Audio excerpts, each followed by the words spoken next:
Hey, Warrior Saints, Father Chris here. Welcome to our Crucifixional live stream. Glad to have you beautiful people with us.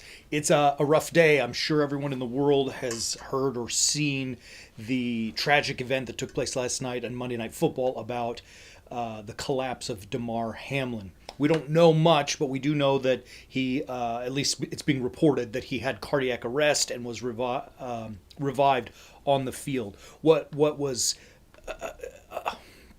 so powerful about that whole thing was watching it. I was initially kind of like, oh yeah, that's weird, because it didn't make any sense. It was like it didn't process in my brain what was happening was actually happening, and I thought to myself later, well, that was kind of callous. But it's because it was surreal.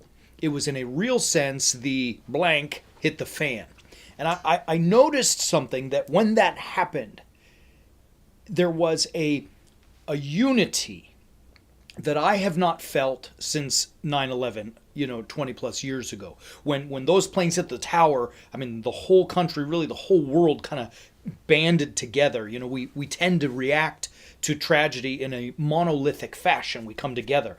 In the last, how many years, we have not felt that kind of unity. In fact, we felt the opposite. But last night, there was an overwhelming, coming together of the world. I mean, there was this, unbelievably powerful image of the football players down, his teammates, the Buffalo Bills, on their knees praying. There's a shot too where you see they're in the circle praying together, and the ambulance is taking Hamlin to the hospital, and there has been a maelstrom, really a hailstorm is a better word, of love and outpouring from people all over the world. Twitter has exploded. You probably see on your screen now that prayer circle, and there's a gazillion tweets. That's not even all of them. Those are just the ones we grabbed quickly. The most powerful one, I thought, was from the quarterback himself, Josh Allen. Please pray for our brother. I mean, it was a tough thing to watch. I think I like to say this too. ESPN seemed to handle it very well. That was the one I was watching. I don't know who saw what else, but they handled it very well in the way they dealt with it. Trying to fill empty space with no information and still be appropriate, not inappropriate. They did a good job. All of that to say, when, again, forgive the crass term, but when the blank hits the fan, we came together and we had one mantra all night long that seemed to be the unifying principle. Pray for Damar Hamlin.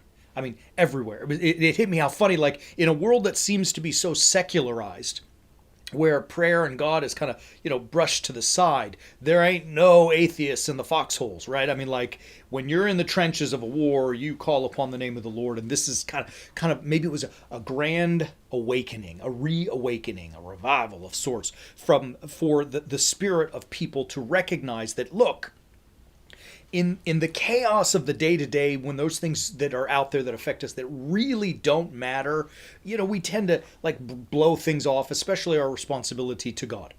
When things get real, like they did last night, immediately we come together and we call upon the name of the Lord, right? And so this, for me, it was encouraging. My prayers are with that kid. I've been praying for him last night. I prayed for him this morning. I hope that young man is fine. We're going to wait to see what happens. But I consider this to be a powerful moment for change, because now we have the opportunity, all of us, every one of us who watched that game, and especially those guys who were playing that game, to remember that anything can happen in the blink of an eye. Life can change. Life can end in the blink of an eye. And so, as we started yesterday, rather than let 2023 just be one more year, I'm going to push you hard to grind. As we said yesterday, it's the year that we go get some, where we as Warrior Saints are really going to make a powerful impact in our lives, in the lives of our families, in our careers and jobs, businesses, our churches, our communities, and ultimately in the world. It's time for us to recognize that we don't need tragic events like last night to be a catalyst, to be a wake-up call for us to get on the way of the Warrior Saint. Let every day be that important, because in truth, every day could be your last. You've got to take advantage of that and live to the best of your ability, striving to overcome this chaos and become an exceptional human being, an exceptional human being. This is what God has called you to. He said, look, hey, you warrior saint, I don't want you to be mediocre. I want you to become an exceptional man, an exceptional woman, an exceptional human being. Look, and the bottom line is this, I'll stop my rant here. That in the chaos of the world, if people actually follow Christ's way and live a crucifixional life, they stand a much better opportunity, much higher odds of becoming exceptional people. We're going to help you do that, right? All day, every day, we are grinding at warriorsaints.org. Get there, subscribe, let's get going. Don't let last night's event, the tragedy of it, be a fleeting moment in your life as you move towards exceptionality. Maybe it can be the catalyst, whatever it takes, but use that as the moment to wake up, to get on the way of the warrior saint and become the very best that you can be. We'll help you do it. We're fighting to do it ourselves. We love you, beautiful people. Remember to keep that kid in your prayers for complete healing and health. Pray for his family, because that's got to be the worst thing in the world ever. And, I think through the power of that prayer, we might just have some peace and comfort in our own lives, and hopefully some healing in his. Love you. We'll be back tomorrow. As always, keep walking on the way of the warrior saint.